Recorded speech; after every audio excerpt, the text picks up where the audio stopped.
नमस्कार। सर्दियों का मौसम आते ही त्वचा पर रूखेपन की समस्या, जिसको ड्राई स्किन की समस्या भी बोला जाता है, बहुत ही सामान्य तौर पर बहुत आम पाई जाती है।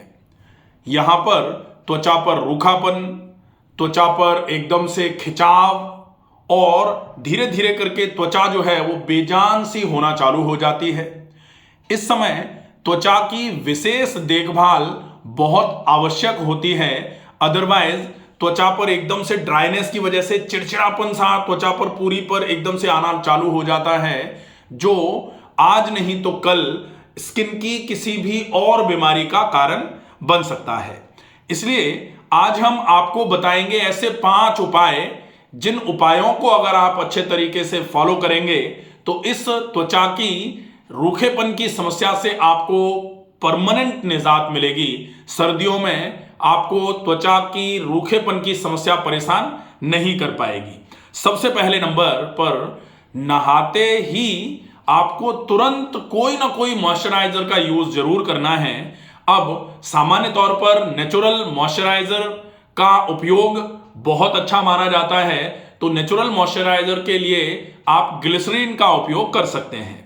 ग्लिसरीन के अलावा अगर आप चाहें तो शिया बटर आता है, आप उसका उपयोग कर सकते हैं, या फिर हाइलुरोनिक एसिड से युक्त जो क्रीम्स आती हैं, जो मॉइस्चराइजर्स आते हैं, उनका यूज किया जाए तो वो आपकी स्किन पर एकदम से मॉइस्चर के साथ साथ में जो एकदम जो ड्राई स्किन लेयर जो बढ़ना चालू हो जाती है त्वचा पर, उसको हटाने का भी काम करेगी।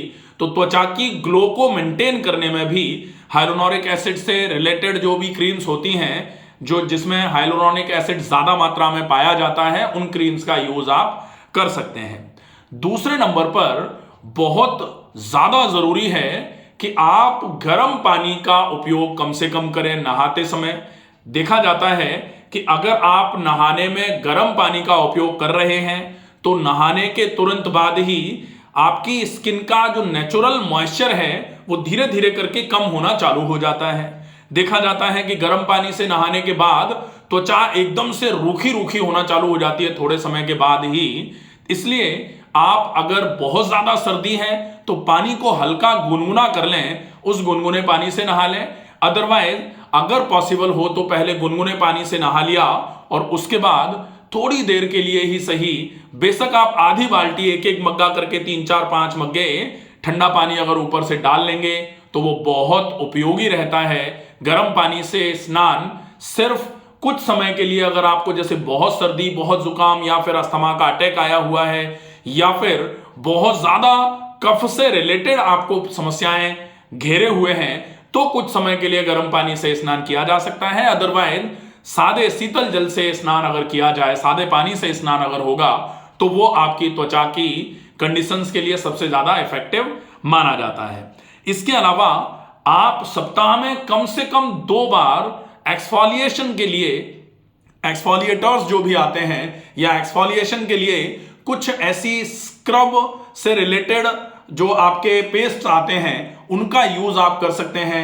जैसे उबटन जो होता है पूरे शरीर पर, सामान्य तौर पर देखा जाता है कि शादी विवाह के पहले उबटन किया जाता है, तो वो उबटन जो है वो एक प्रकार का स्क्रब ही है। तो आप एक्सफोलिएशन के लिए डेड सेल्स जो होती हैं त्वचा पर ऊपर की तरफ, उनको हटा देने के लिए आप एक्सफोलिएटर्स का यूज कर सकते हैं। कई प्रकार के स्क्रब आजकल अवेलेबल हैं, तो थोड़ा सा जिसमें जैसे शुगर स्क्रब वगैरह जो आते हैं उनका यूज कर लें, या फिर अगर आप नेचुरल स्क्रब बनाना चाहें तो थोड़ा सा बेसन और उसमें थोड़ा सा सूजी मिला करके, थोड़ा सा आप जो चीनी होती है उसको कूट करके पानी में उसमें मिला करके और थोड़ा पानी या गुलाब जल डाल करके अच्छे से उसका पेस्ट बना लीजिए। उस पेस्ट को आप थोड़ी देर के लिए लगा दीजिए और उसके बाद हल्के हाथ से स्क्रब करते हुए वो पूरे के पूरे पेस्ट को आप हटाइए।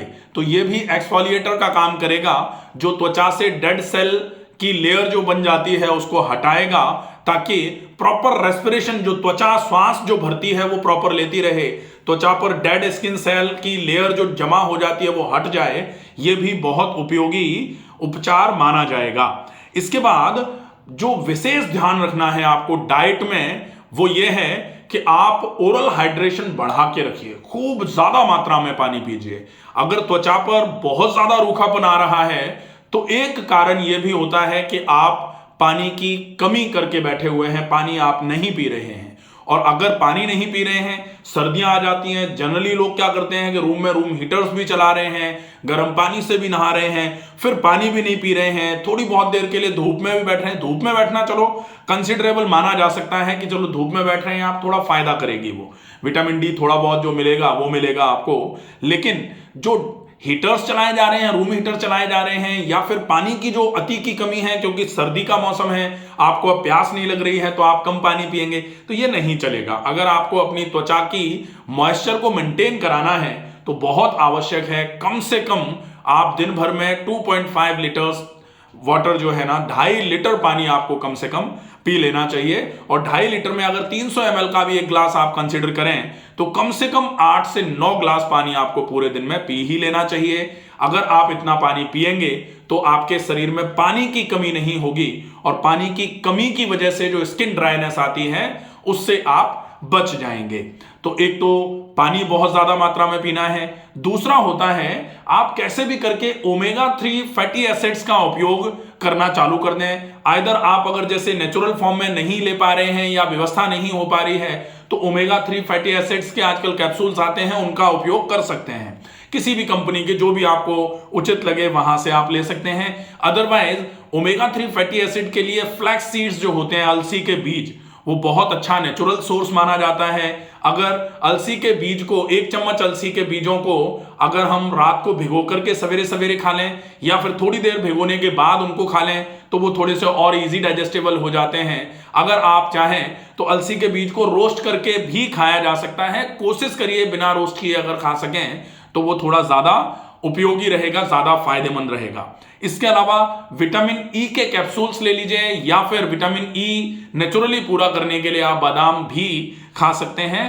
तो जो बादाम, खोल वाले बादाम आते हैं, खोल सहित वाले, वो बादाम लेके आइए। खोल को फोड़ करके आप बादाम निकालिए और उनको आप रात को भिगो करके 4 से 5 बादाम अगर आप डाइजेस्ट कर पा रहे हैं तो 7 बादाम तक आप सवेरे सवेरे खाली पेट रात को भिगोने के बाद सवेरे खाएंगे तो ये बहुत उपयोगी रहेगा।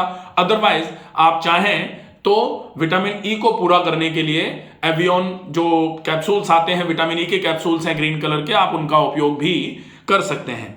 इसके अलावा एंटीऑक्सीडेंट्स का यूज बहुत ज्यादा आवश्यक होता है। ये आपके त्वचा के रोगों में भी बहुत अच्छा काम करेगा। ये आपकी जनरल इम्यूनिटी को भी बढ़ाने में, जो आपके जो भी शरीर में रोग कारक रोगाणु जो हैं उनके अगेंस्ट फाइट करने में ये आपकी हेल्प करते हैं। फ्री रेडिकल्स जो शरीर में बीमारी पैदा करने का कारण होते हैं, उनके साथ ये बाइंड होकर के ये उनके नुकसान को रोक देते हैं। फ्री रेडिकल्स आपके शरीर में फिर कोई नुकसान नहीं कर पाते। तो एंटीऑक्सीडेंट्स जो हैं वो, जैसे अदरक एंटीऑक्सीडेशन का काम करेगा इस समय, तुलसी जो है एंटीऑक्सीडेशन का काम करती है, दालचीनी जो है वो एंटीऑक्सीडेंट्स हैं। इसके अलावा नेचुरल फॉर्म में जो भी फ्रूट्स या फिर नेचुरल वेजिटेबल्स जो हैं, जो सीजनल फ्रूट्स और सीजनल वेजिटेबल्स हैं, उनका यूज भी अच्छी मात्रा में किया जाएगा तो बहुत अच्छे तरीके से आपको ये सारी चीजें नेचुरल फॉर्म में आपको मिल जाएंगी। ये 4 चीजें हो गई। 5वीं चीज जिसका उपयोग हम बहुत आसानी से कर सकते हैं मॉइस्चराइजर के रूप में, और ऊपर से मॉइस्चराइजर की बजाय अगर अंदर से मॉइस्चर रहेगा शरीर में, अंदर से स्नेहन रहेगा, लुब्रिकेशन रहेगा, तो ये बहुत उपयोगी साबित होता है। पुराने समय से ही स्नेहन की बहुत अच्छी प्रक्रिया चलती आई है। आंतरिक स्नेहन के लिए 1 चम्मच गाय का घी, शुद्ध घी होना चाहिए, देसी गाय का हो तो बहुत अच्छा माना जाता है। वो घी 1 चम्मच 1 कप पानी में घोल करके सवेरे सवेरे अगर खाली पेट आप पीते हैं तो ये भी ड्राई स्किन की प्रॉब्लम्स के लिए बहुत उपयोगी है। ड्राई स्किन की प्रॉब्लम के साथ साथ जो वात बढ़ता है, तो वात का बढ़ना स्किन की प्रॉब्लम्स के साथ साथ आपके जोड़ों में दर्द और जोड़ों में जकड़न का भी काम होता है। इसकी वजह से जोड़ों में से चट चट की आवाजें आना चालू हो जाती हैं। तो अगर हम सवेरे सवेरे 1 चम्मच गाय का घी 1 कप गुनगुने पानी के साथ खाली पेट लेंगे तो वात रोगों का शमन होना चालू हो जाता है इससे। तो त्वचा के साथ साथ आपके जोड़ों की समस्याओं में भी आपको बहुत अच्छा आराम मिलना चालू हो जाता है। ये 5 चीजें हैं, बहुत अच्छे तरीके से अगर हम इसका उपयोग करेंगे, इनका उपयोग करेंगे, डेफिनेटली हमको जो सर्दी में त्वचा से संबंधित रूखेपन की जो समस्याएं बढ़ती हैं उनमें हमको बहुत अच्छा आराम मिलना चालू हो जाएगा। आशा है ये वीडियो आपको पसंद आएगा। ज्यादा से ज्यादा लोगों तक इस वीडियो को शेयर करें। स्वस्थ रहिए, सुरक्षित रहिए। धन्यवाद।